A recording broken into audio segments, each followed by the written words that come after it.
is, could you share some more details on how you do identity stitching? What kind of user identifiers do you have throughout the user journey? Yeah, let me answer that. So I think it was mentioned before that so the users have multiple touch points. I mean, obviously, in every business, users have multiple touch points on your website. So sometimes they use different devices, sometimes they use different browsers. Sometimes well they basically access your website differently.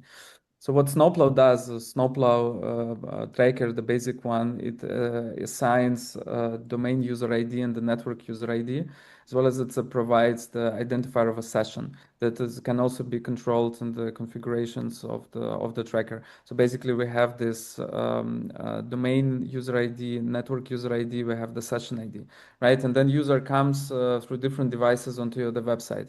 So we unfortunately do not have the user account, so users do not log in. We do not, at least for now. So if you have the user account for you, it would be even easier.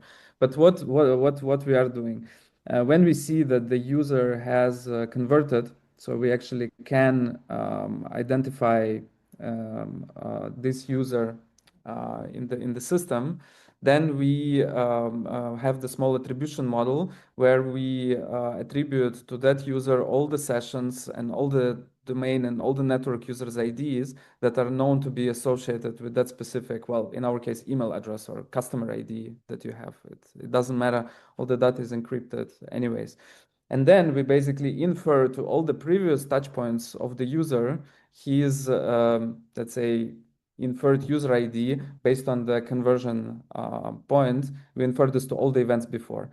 Therefore, we know exactly that, okay, before converting, he visited our website 5 times. Those are the pages that they visited. Before that, they visited a week ago. And this actually allows us to, build a user journey that also goes, in some cases, across devices, right? But for that, we need to associate the two distinct user IDs with the same customer ID, basically.